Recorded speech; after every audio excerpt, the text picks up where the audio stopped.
Hey, welcome back to JW Informed Consent. And today, or this evening, I wanted to talk about layers. I wanted to talk about layers that make up Jehovah's Witnesses' rules, doctrines, and beliefs, and try to pull at the threads and understand just how these work, because it's very powerful and there are lots of layers. And as one commenter commented in my first video, you know who you are, they said something like, them layers is deep. And they're right, them layers is deep. There's lots of layers that again make up Jehovah's Witness beliefs, doctrines, rules, policies. Even though witnesses don't use the language of the words I'm saying right now, like policies and doctrines, they don't say that a lot, but that's how these layers function. And I've been thinking about this a lot, especially as I started to wake up. I was trying to understand, why was I doing this? Why did I think this was okay? Because when I was doing these things, I fully believed that this was the most righteous and correct thing to do, right? Like this is exactly what God wants me to do. And it's powerful. I would now call it a form of mind control, like military grade MK Ultra level mind control. I just have a couple of notes. I don't have a lot of notes at all, and but I do have this kind of like diagram I drew up, and I'm gonna copy. I put it into Google OneDrive, and I'm gonna share the link to I drew it up in exjw. And I also made a picture of it, a PNG image. And so you can go to the notes where you click on more and it drops down, and you should see a link to both the exjw file if you want to edit it or add layers, or just pull up the picture and you could look at the picture and follow along, or just reference it, because that's what I'm looking at over here as I'm talking. And this has been helpful for me to write this out. And you might have, I wrote down the layers that I could come up with, but you might have more layers. Feel free to update that file. Excuse me.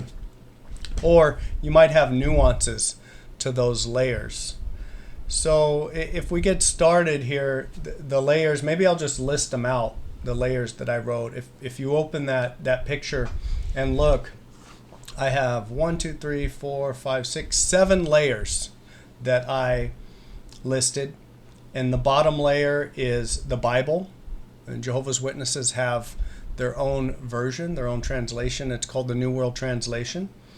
And then I would call I put that at the bottom, like I would call that the foundation layer.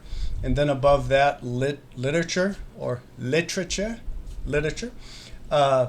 videos, letters, oral laws and oral rules, so things that aren't written down, and then culture, and then tradition at the top. And all of these 7 layers are what make up how Jehovah's Witnesses believe and function in their day-to-day life. And some things are hard to grasp, like things are vague at times, and at times witnesses don't know what to do. They'll maybe ask ask elders, or just kind of maybe err on the side of being super cautious, because I would say that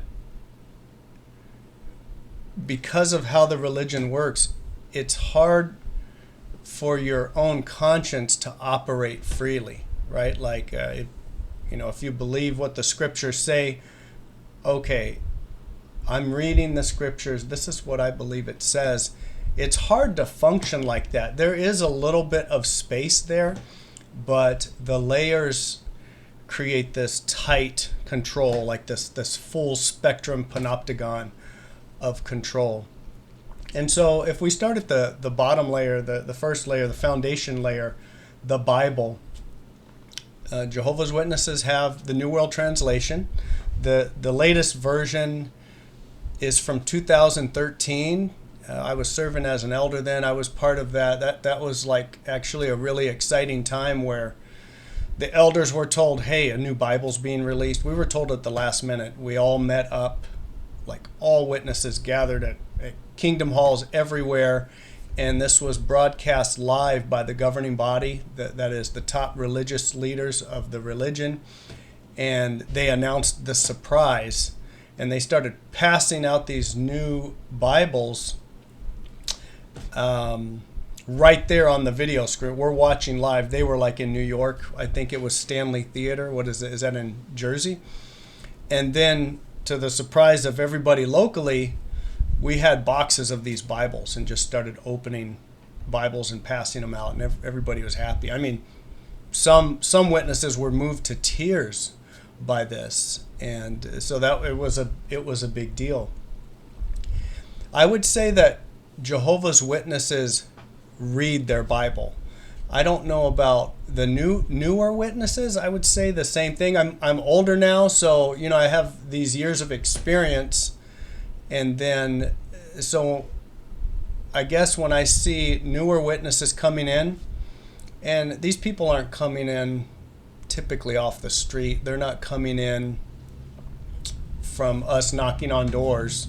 There's some of that, very little. But most of them are coming in. It's the children growing up. It's maybe someone who has grew up as a witness and they left and then they're coming back. It's an unbelieving mate who's married. His wife is a witness, right? Or the other way, the husband's a witness, and then that person comes in. And so, but overall, I think Jehovah's Witnesses do read the Bible. And we have I say we, this is still fresh. But Jehovah's Witnesses have a midweek meeting. I always had this on Wednesday or Thursday, and usually there's a workbook. Excuse me. There's a workbook, and there's 3 to 5 chapters of Bible reading that's assigned every week. So if a witness did nothing else and just read those 3 to 5 chapters, give or take, I think we used to go through the Bible about every 3.5 years. Correct me in the comments, but that was about it. So you would read through the Bible completely in about 3.5 years if you did nothing but the Bible reading assigned in those midweek meeting workbooks. And those meetings that are in the middle of the week, those are focused for mainly Jehovah's Witnesses. The meetings that witnesses have on Sunday, some have it on Saturday, most have it Sunday. Those are more for the public, right? It's more general. And so, yeah. The thing is, the way one of Jehovah's Witnesses interprets the Bible is through the lens of what the governing body teaches them, right? And we'll talk about that as we get into these layers. But yes, witnesses read the Bible. I'm no scholar.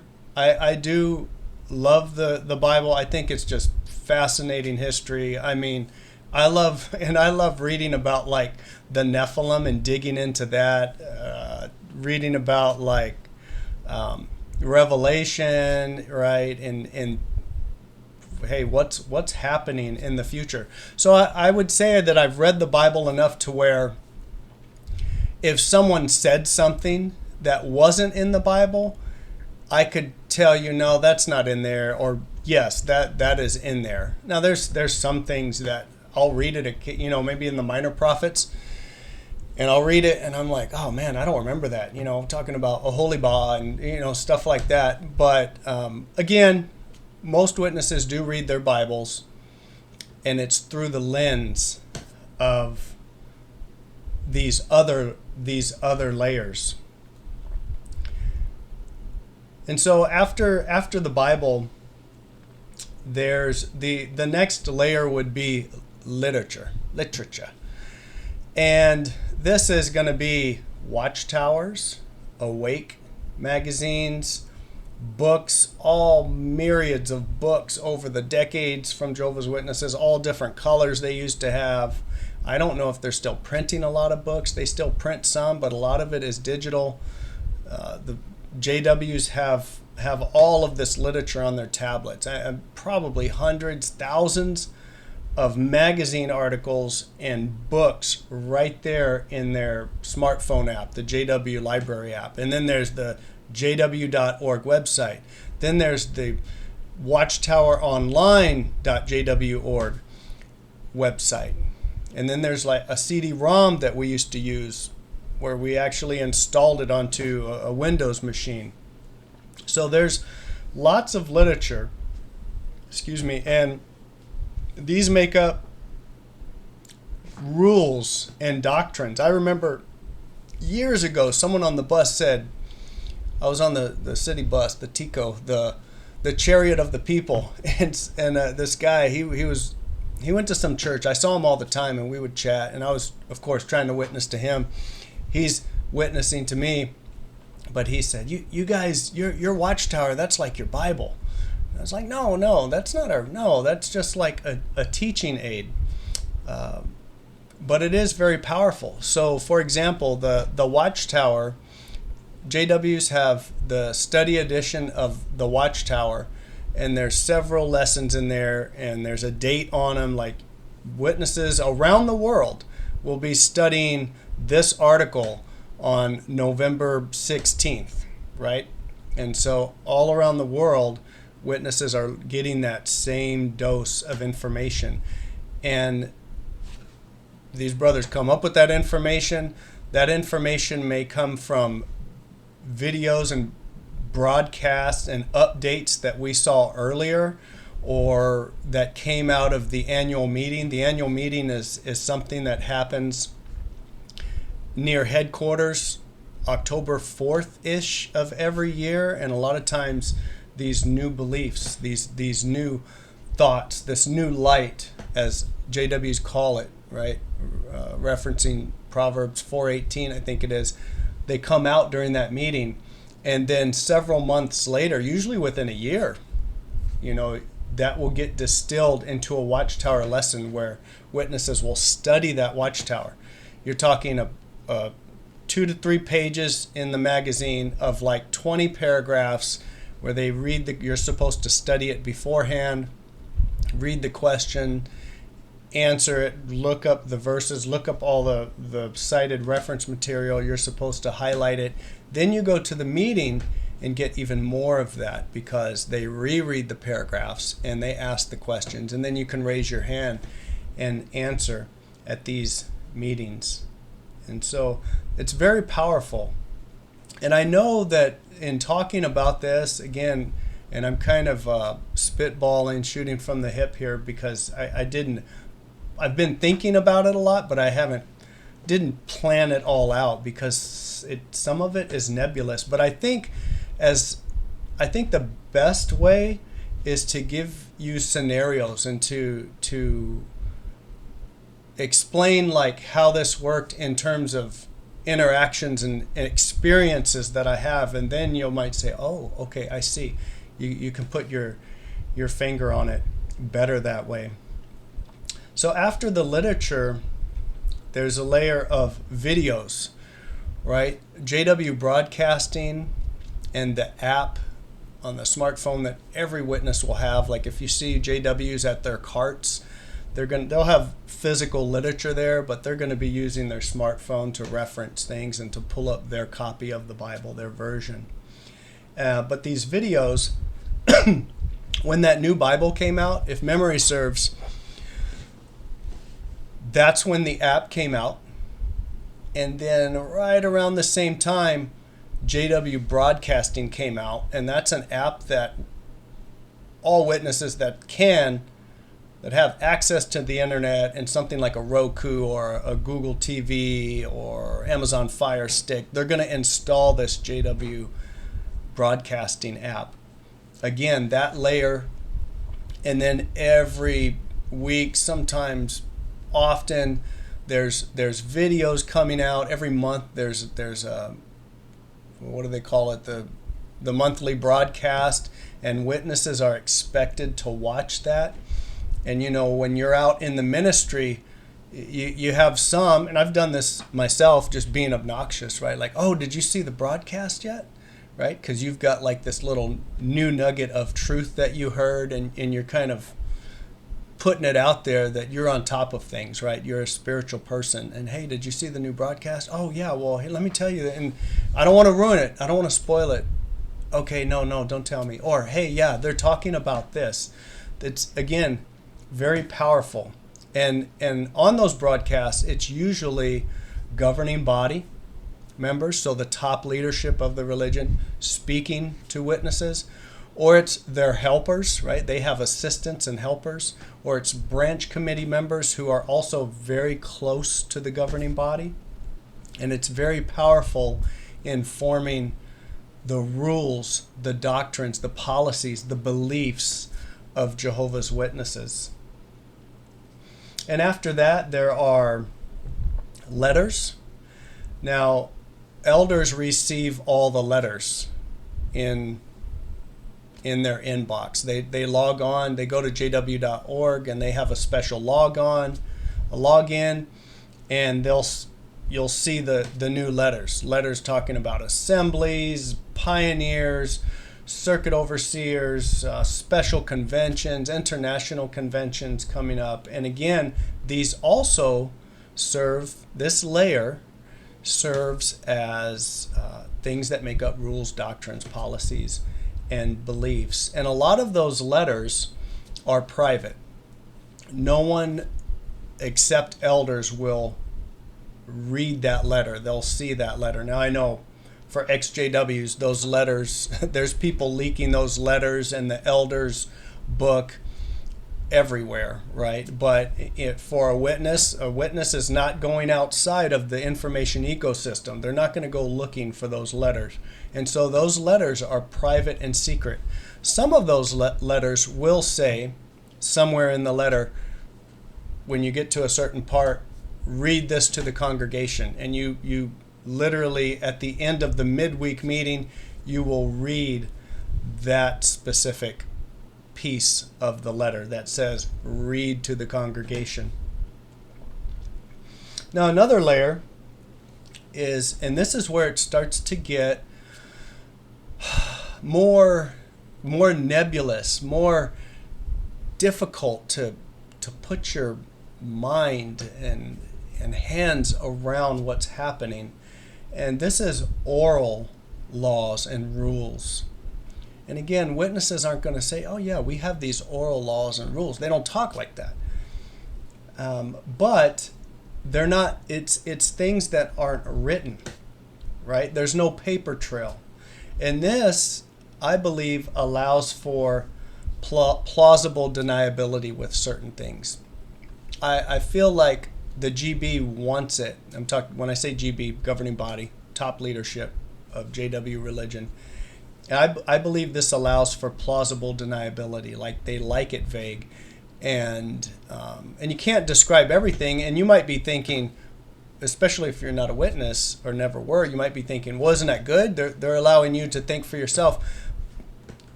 Excuse me, but not really, because a witness wants all of that. They want the direction. JW wants to know what to do almost in every situation. And that's, I want to say by design, but even if it isn't by design, just how the religion is set up, that's how you function, because you're not allowed, your conscience is not allowed to operate as it normally would, right? As just reading something, taking it in, and forming your own thoughts and opinions on it with the best of intentions, with the best motive.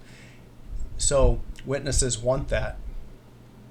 right? For example, can I get a tattoo?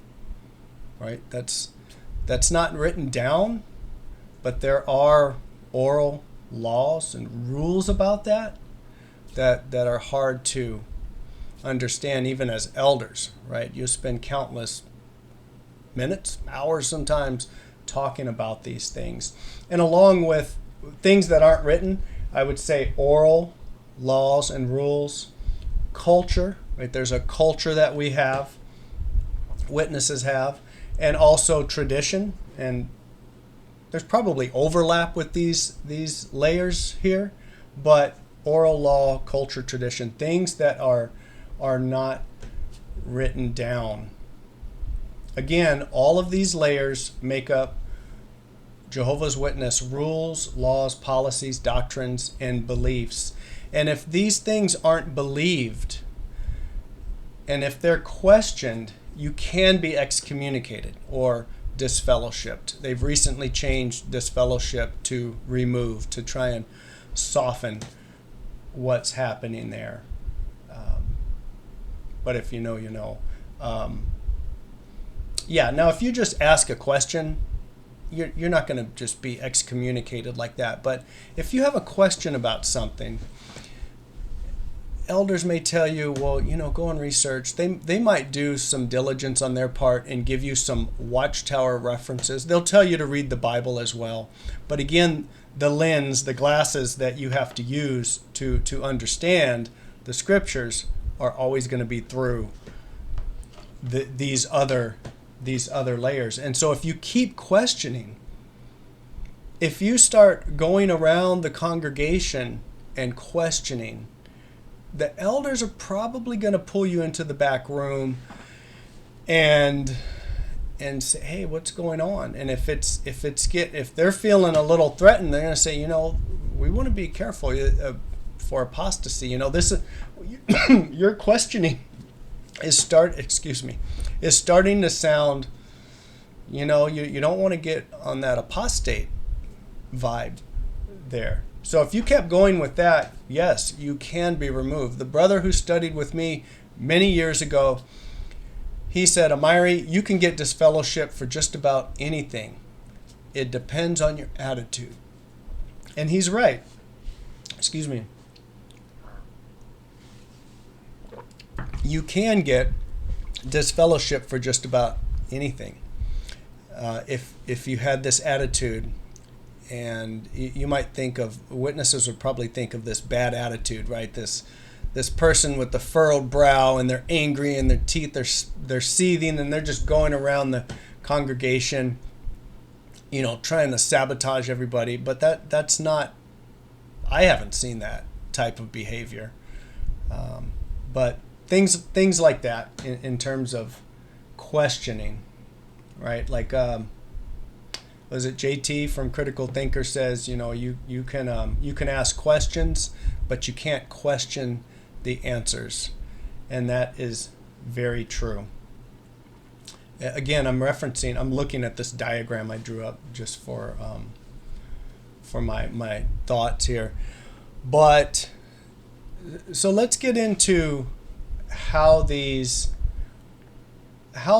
unwritten things operate, especially because to me that's where this mind control and this starts to happen. And again, I mentioned in the earlier video, and watching that video, couldn't even get the words out. But basically, once this form of mind control is implanted, you will self-reinforce that control when no one's around. You just, oh gosh, Jehovah's not happy with, I need to not do that. I need to not think this, right? And so you'll push things down because of that. But here's some examples of the oral, these more nebulous layers. So around the time I first became an elder, I took over the school. Again, that goes back to the midweek meeting. There's a school where students get up and give parts. Young kids will get up there, adults, do a portion of Bible reading, or they'll do a talk where they're talking to each other. Sisters will get on the stage. Now, sisters are not allowed to teach, so sisters will always be talking to each other. And that's where I lost my thought here. That's where that's where I'm at. Sorry. So I'm a new elder. I take over the school. I have so many tangent thoughts. My mind's going 100 different directions. So I take over the school, and so I assign all these parts in the midweek meeting, right? And I assign this sister a part. This sister had come from the world. She met her husband when he wasn't doing well as a witness, so he gets together and marries this worldly girl. So she comes in and she has tattoos. Jehovah's Witnesses who are born in, they're not going to have tattoos. That might be relaxing now, I don't know, but witnesses typically are not going to have tattoos. Well, this sister, she had a tattoo on the back of her neck, and she had a tattoo on the front of her foot, like where your leg meets your foot, like that area by the ankle on the front, okay? Most of the time, the tattoo on the back was covered by her hair. She usually wore her hair down, but occasionally she wore it up, and you'd see it on her neck. Well, I assigned her a part on the right where she's going to get on the stage, and she's talking to I was either interviewing her or she was talking to another sister. I think it was a part where she was talking to another sister, and the tattoo on her front foot was showing. Okay, now could she have covered it up? Sure, she could have wore like a stocking or a long dress like that went all the way to her feet, like, to her shoes. But in this case, she was dressed fine. Her tattoo was showing. And I think what happened is some of the elders' wives didn't like that. And after that meeting, at some point, one or two elders approached me and said, basically, she needs to cover up her tattoos if she's going to give parts on the meeting in a local setting, local congregation. And so now as an elder, when you go try and you discuss this, and that, okay, we can't let this person be on stage showing their tattoo, but there's nothing written.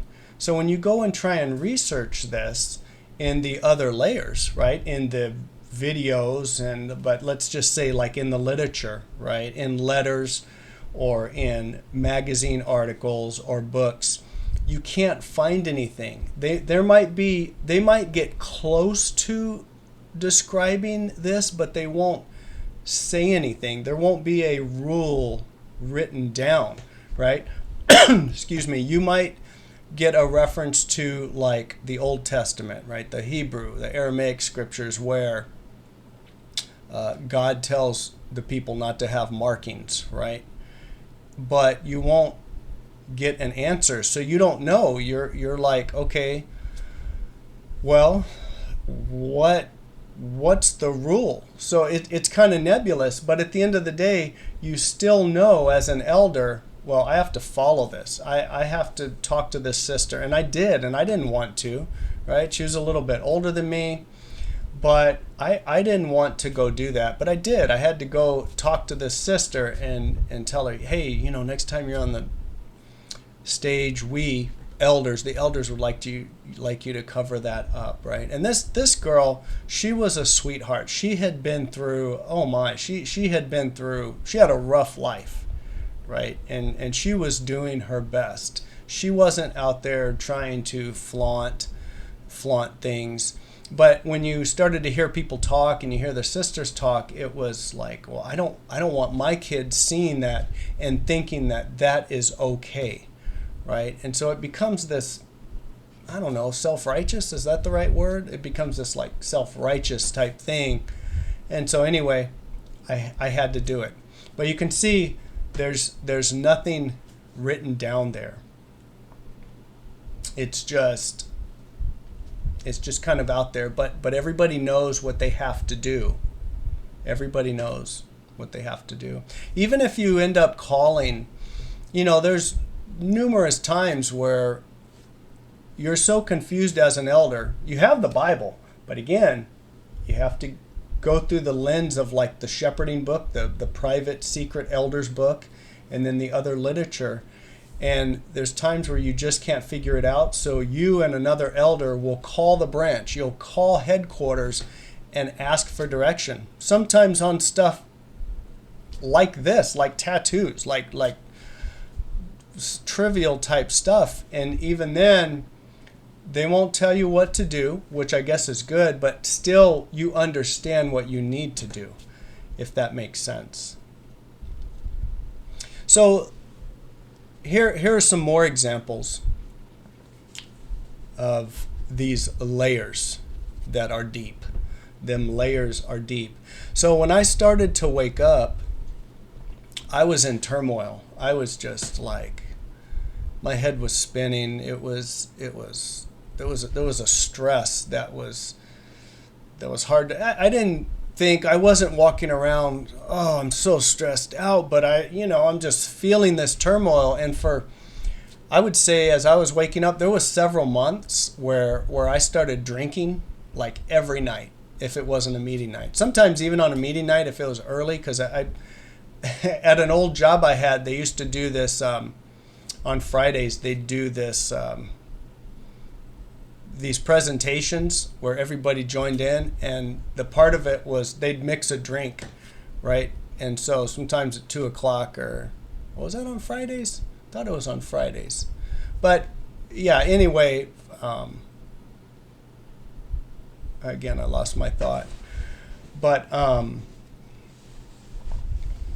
yeah, so I'm waking up and I'm in this turmoil, and I started drinking for several months. And I like alcohol. I don't drink it a lot because I have so many food sensitivities. It's hard to drink like beer, especially since getting off all pharmaceutical medications. I can't. The medications used to allow me to cheat, and now I can't. But I started drinking for several months. I was drinking mainly tequila. I would drink every night. And I finally realized, like, what is happening? And I realized I was drinking because I was pushing down these thoughts, these doubts and these questions. And I was just pushing it down with the alcohol. So at some point, I reach out to, I talked to probably 3 people and shared a little bit of my doubts carefully, right? This was an elder friend I had for 25 plus years. He doesn't talk to me anymore. Another elder family member, an in-law elder family member, I reached out to him. And then another friend who was also a witness. And so I talked to this one friend that I've known for 25 years. We're at the park. It had to have been winter. It was pretty cold. I mean, cold for Arizona.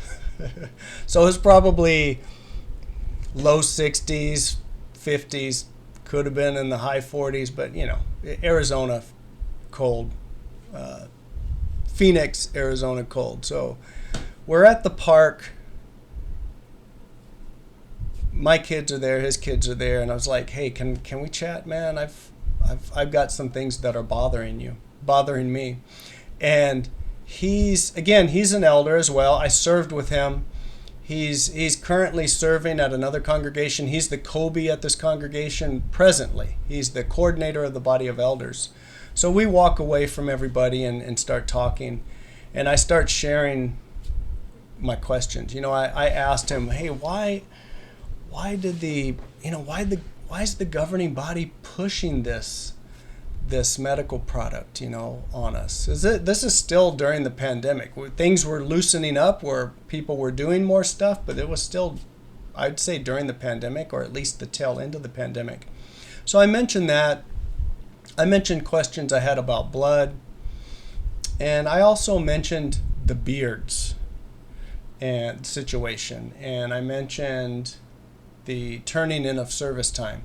Now, at this point, when I'm talking to him, Jehovah's Witnesses, the leadership, had changed the rules on those things. They had recently said, I think first came turning in service time, right? Telling us that, I believe Samuel Hurd of the governing body gave that part, where he said, we no longer have to turn in service time. So Jehovah's Witnesses for decades have, at the end of the month, they'll tally up how many hours they spent preaching, right? How many magazines they placed, how many times they returned and talked to the same person, all of that.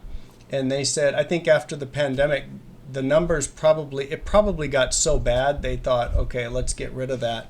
And what they changed it to is now you check a box. Did you go preaching this month? Yes or no. Check it or don't check it. Also, the beards. Shortly after that, I believe, was when they changed the rules or the policy about beards and said, men could now have facial hair. And before that, a JW could not have any facial hair. They could have a mustache, and some witnesses, some men did have mustaches, but you couldn't have any facial hair, even like this, right? Couldn't have a beard. And those who had beards were always considered spiritually weak. They couldn't have any privileges in the congregations anywhere, right? They couldn't handle the microphone. They couldn't help out with literature. They definitely couldn't serve as a ministerial servant or an elder. Now, some witnesses will say, they'll point to another country and say, well, over in Ireland or Germany or wherever, I'm making up places here, but over here, brothers can have beards. But I would say that was the exception. In the United States, I never saw one brother in being baptized in 98 up until 2025. Well, they changed it around 2023-ish or so. But for decades, I never saw any brother have any privileges that had facial hair. And they were always marginalized, and they were viewed with suspicion. They were viewed as spiritually weak.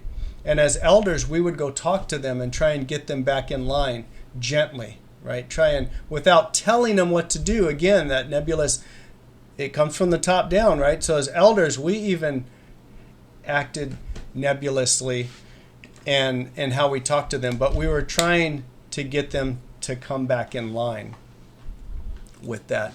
And I just wanted to take a moment and go back, because what I forgot to mention is, as I was thinking about all of these layers, I was thinking, okay, how do I be fair? Does this happen in regular families and these layers and different things like that? And the answer is yes. I realized, okay, well, in a family, there's layers in a family, right? There's so for example, you got a husband and a wife, you've got some kids. I would say most families don't have rules written down, right?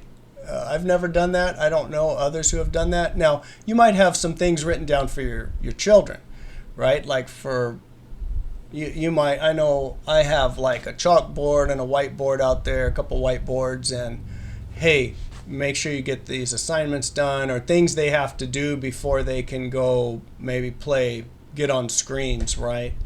I have got an idea from a guy at work where I have all these chores listed, and I write the chores that they have to do, just, hey, this is contributing to the family, right? But I also have other chores they can do and make money, and I have little dollar amounts next to it. And, $1 here, $2, $3. But if you add it up, as a side note, I think my boys can make like $45 to $50 a week if they took advantage of all of that. Sometimes they'll get in a hustle mode and they'll do these things so they can get a lot of money. But right now they're not really concerned with money. Dad gets them the things they want, for the most part. So families, there are layers to families, but they don't usually have things written down, but it's understood, right? Like if you're married, there's a marriage vow there. So, okay, we're not going to cheat on each other, and we're going to take care of each other. And as far as what's written in a family, if they're Christian, I would say that would be like the Bible, right? If they're not Christian people, or maybe it's other texts, other religious texts, if they're Buddhist or something.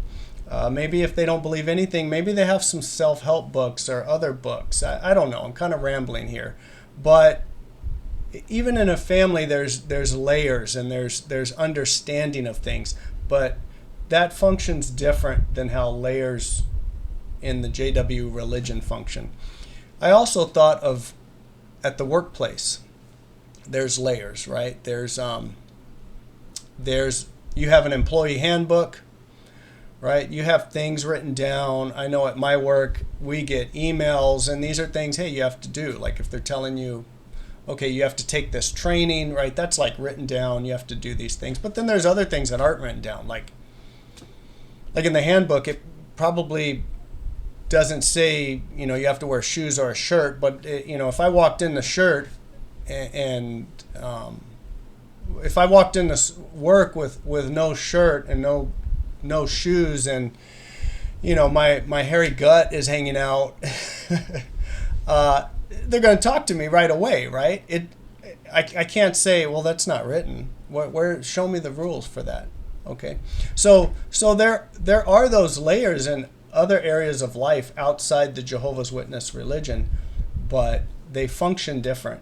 And so now getting back to I'm talking to my friend at the park, and I'm expressing my concerns, my doubts in the religion, right, in the leaders, and I talk about the blood, beard, turning in of service time, and I mentioned beards, and I was like, brother, why did we ever have? Because that I would imagine the GB changing the rules and policies on the beards and service time also woke some people up, because that was startling to me. Like, well, because it was almost like you snapped out of it and you thought, oh yeah, why did we ever have a rule on beards?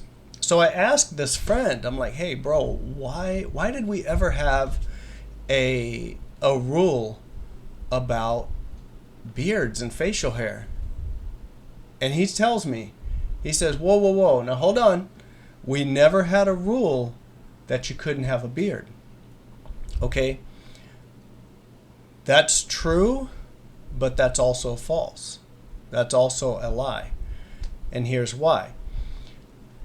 It's true, we never had anything written down that said you cannot have a beard.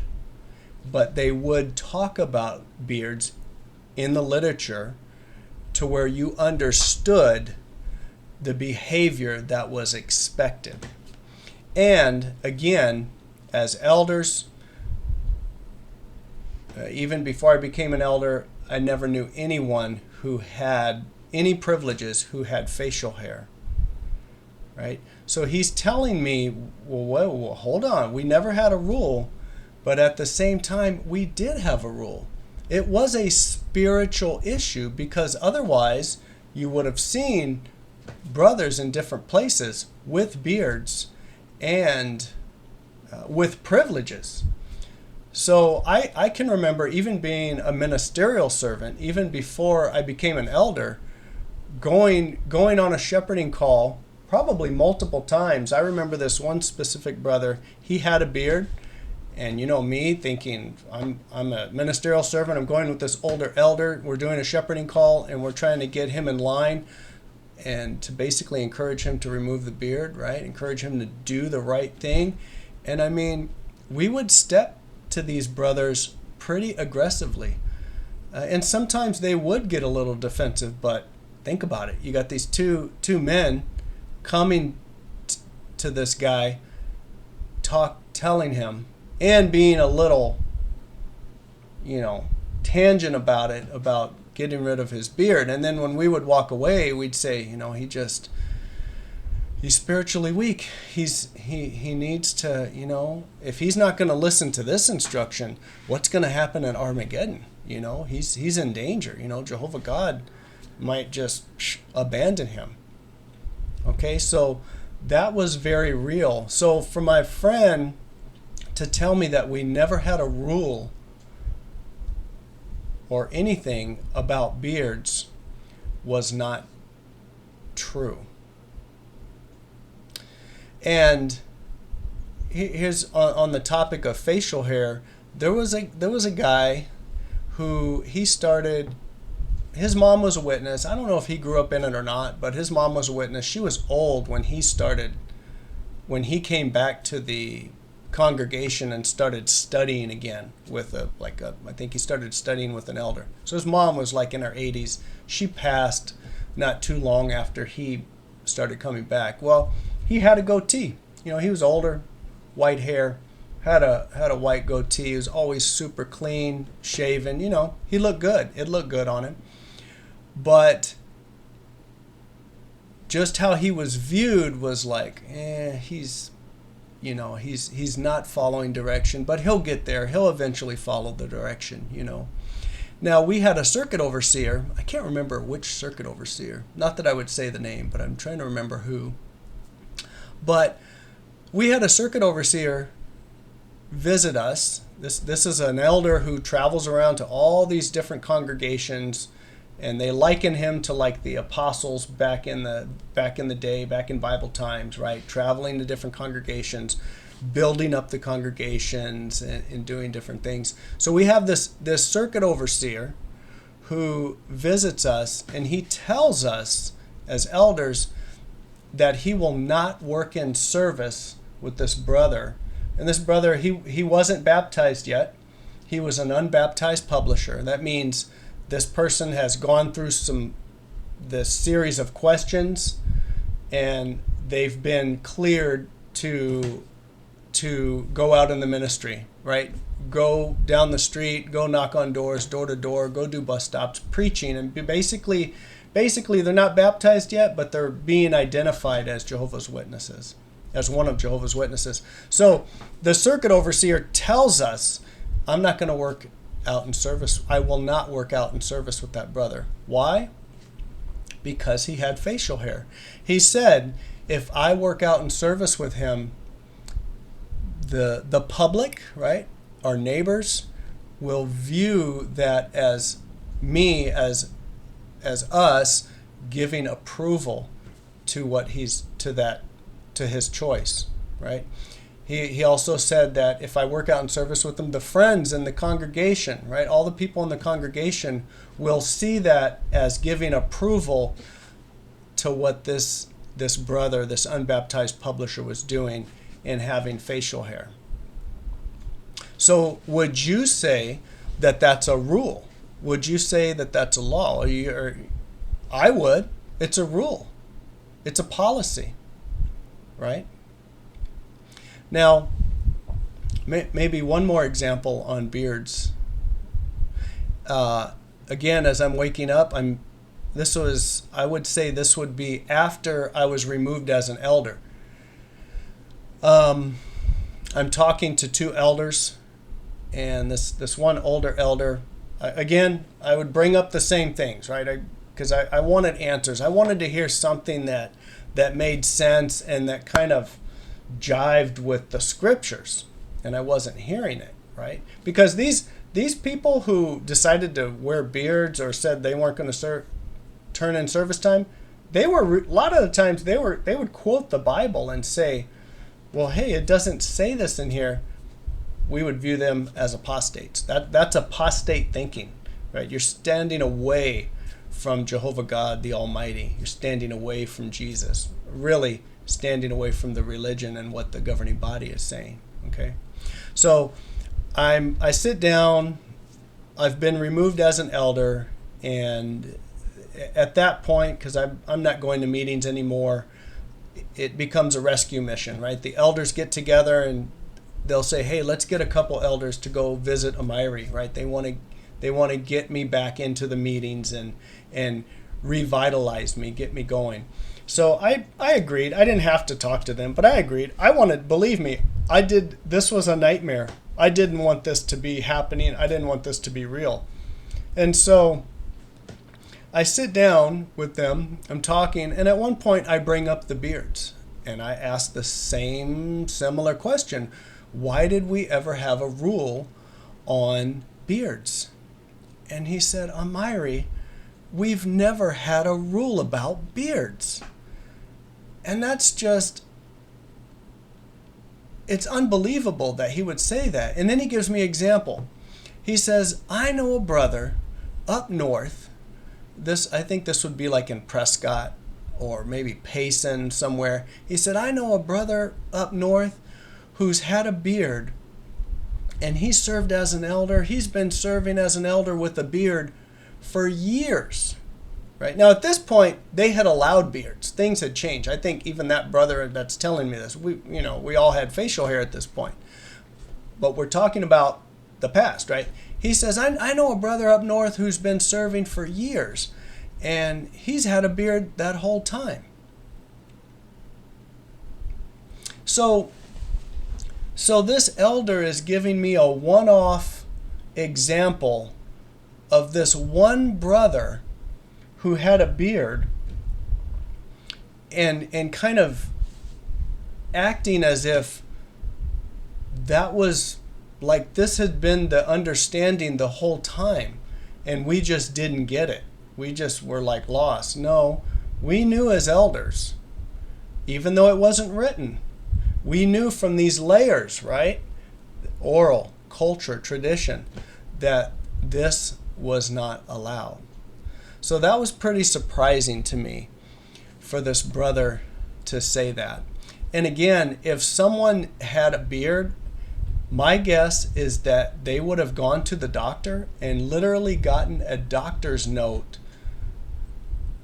stating that they had some skin issues and it is really a bad idea for them to be shaving so constantly. I would guess that is what happened, because shaving was always super painful for me. With my hair growing curly, it would grow back into the skin and I'd get the ingrown hairs. It was rough.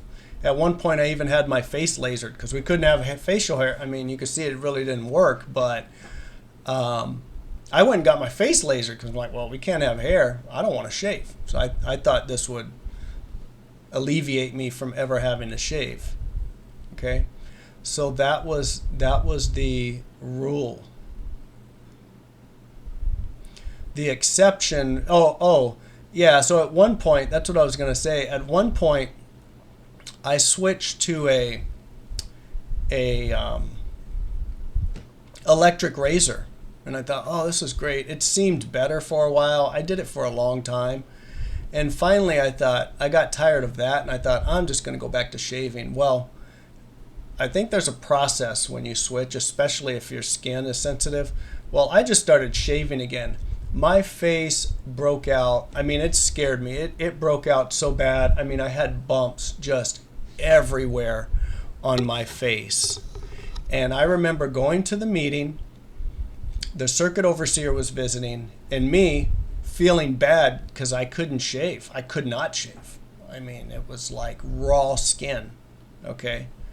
But with stubble, with hair. And I remember going up to the circuit overseer, hey, brother, I'm sorry, I couldn't shave. And he kind of put his hand on my shoulder and said, that's okay, brother. We'll let you stay, we'll let you be here. Like he had to give me approval and understanding. That's bizarre. That's bizarre when you think about it. But that's how I acted, and that was the culture. You could not have these beards.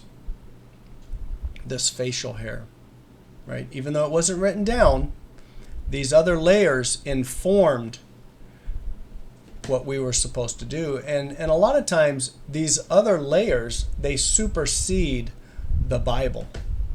They supersede the Bible.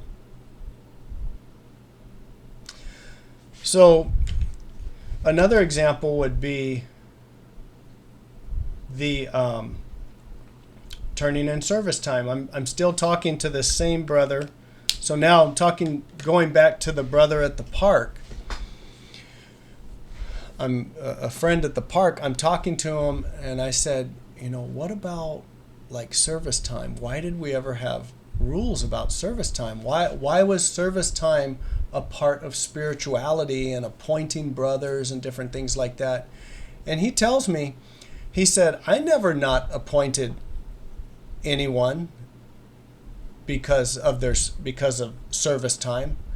Now, that's true and that's false, but I would say ultimately that's a lie.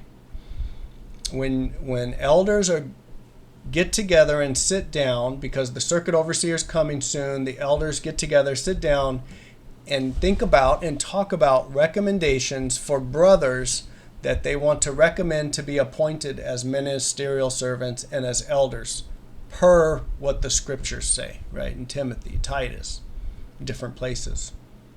Right? Now, this friend tells me I never he said it one way or the other. I never not appointed someone because of their service time. That's not true. That's not true. I served with this brother for years. Okay? Now, when we get together as elders and sit down, the first thing we do is look at their service time. The first thing we do, we look at their service time. We look at the wife's service time if he's married. We look if they have children and they're of this age where they're unbaptized publishers, we would look how they're doing. And that is a gatekeeping. If there's issues with the service time, we immediately would nix that recommendation, like we need to give them some time. We need to give them some time. So as an example, let's say you have this brother who's solid. He's getting, every month he's turning in 10 hours, 15 hours, maybe 20 hours, okay? And you're thinking as an elder and you're talking with other elders, this brother's doing good. I think he's ready to be a ministerial servant. We need his help. He can help out over here with accounts, or he can help with literature, different things like that. Now, if that brother who's solid, at the time that we would sit down and discuss this brother for an appointment, if he happened to have, let's say, a few months, 2 to 3 months of like squirrely activity, like where his hours really dropped, we would nix that recommendation. Almost, I would say 100%, nearly 100%, right? And as an elder, I served on just 2 different bodies in 2 different congregations as an elder.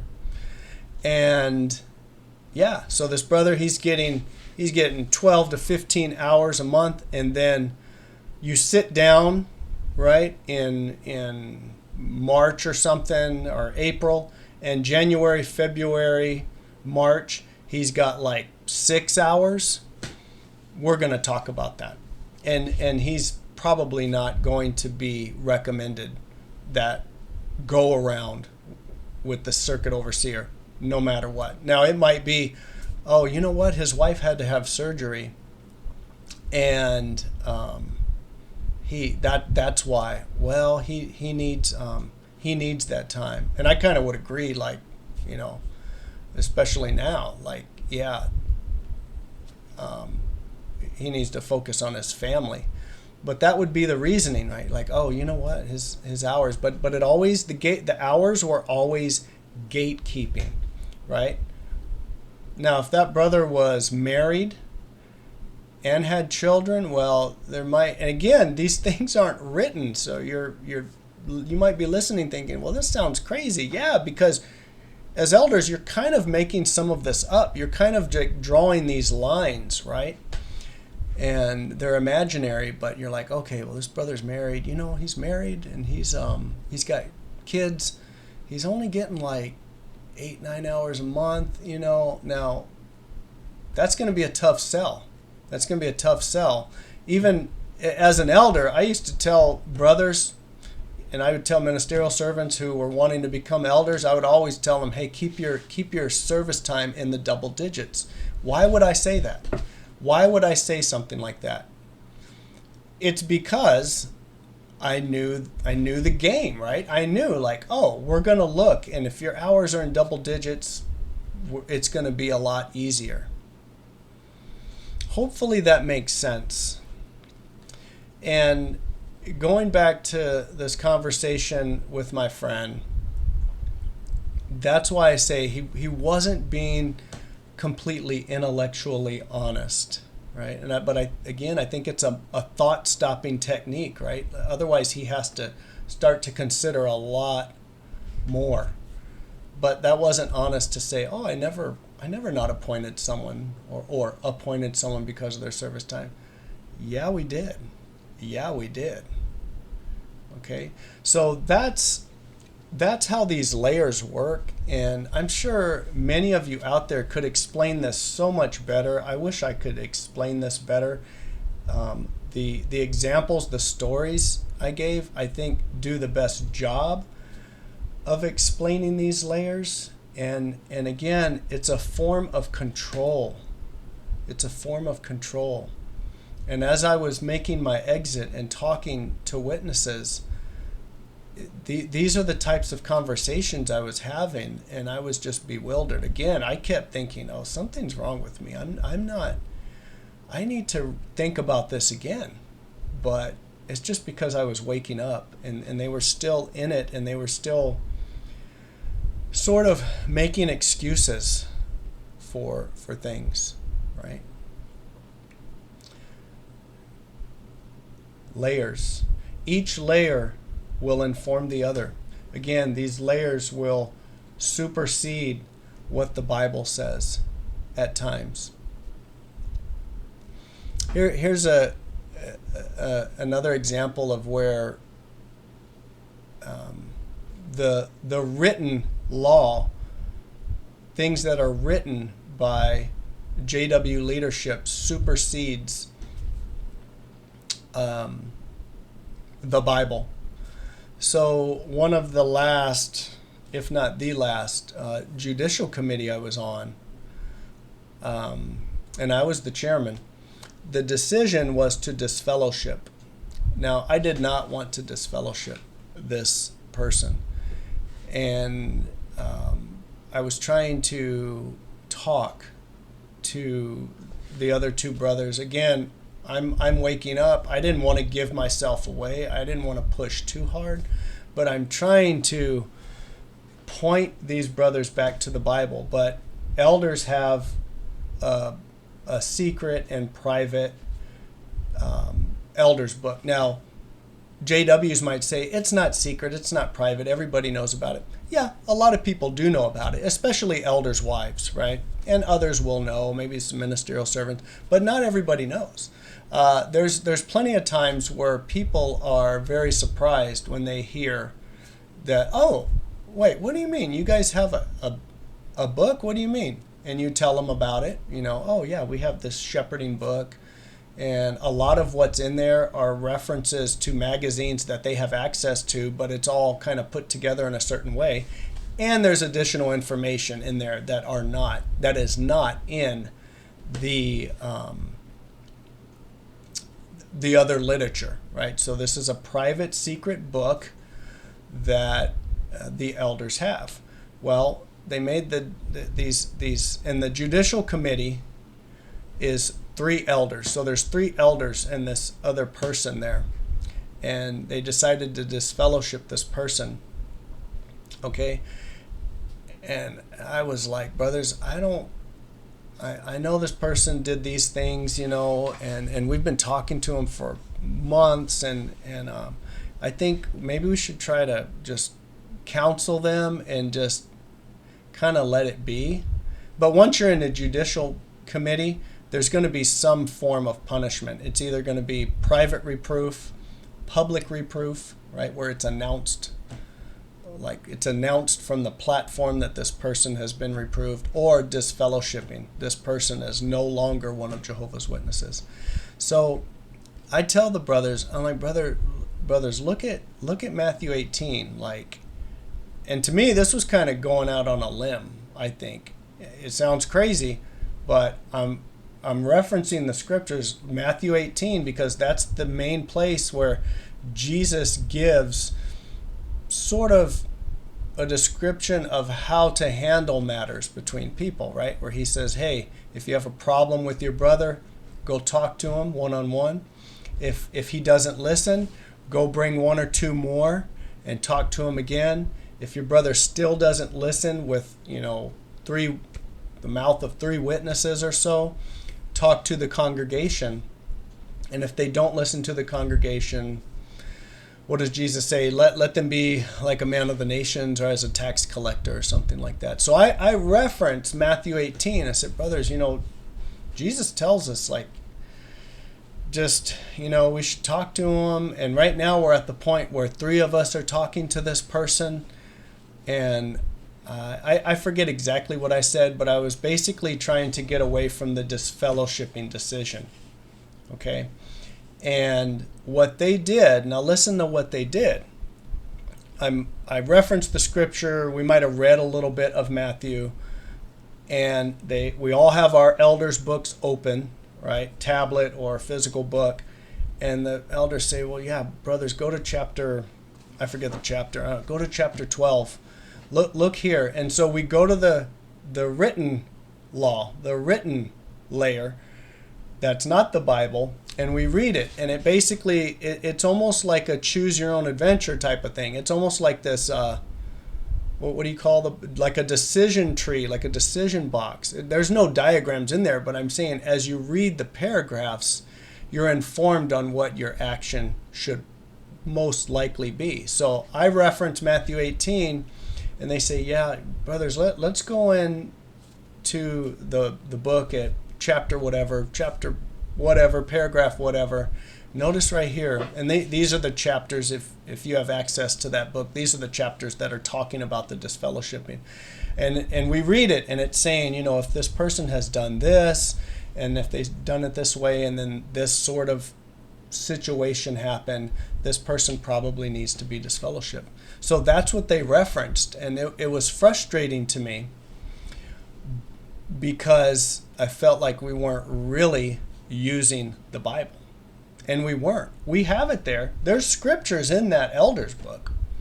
But again, the final interpretation of what the scriptures say has to be through the lens of the literature. And in the case of judicial, like a judicial committee, the final interpretation has to go with that elder's book.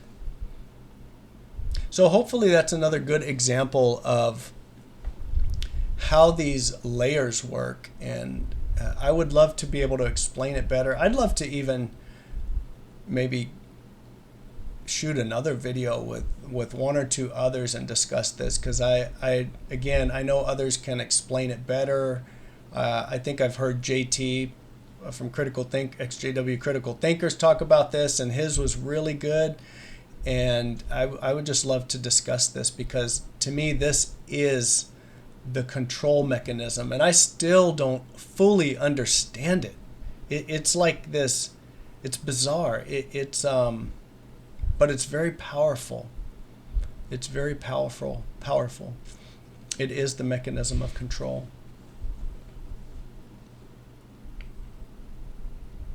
And I have on my diagram here, if you notice at the bottom, a quote, and witnesses will say this, and leadership will say this: we follow the Bible like the first century Christians, and no one else does it like us. And that is what Jehovah's Witnesses believe wholeheartedly, that they follow the scriptures better than anyone else, and that they follow the scriptures just like the first century Christians, and no one else does that. right? And see, so, and I put that there because when you think like that, you're thinking that, hey, because I believe this, I have this, and I know that I'm doing this the absolute correct way, whatever the GB tells me, I'm going to do it, right? Because they're right. They're the faithful and discreet slave, right? And so that, again, it's able to supersede what the Bible actually says. I think that's it for this discussion on the layers. And forgive me for losing my thoughts a few times. And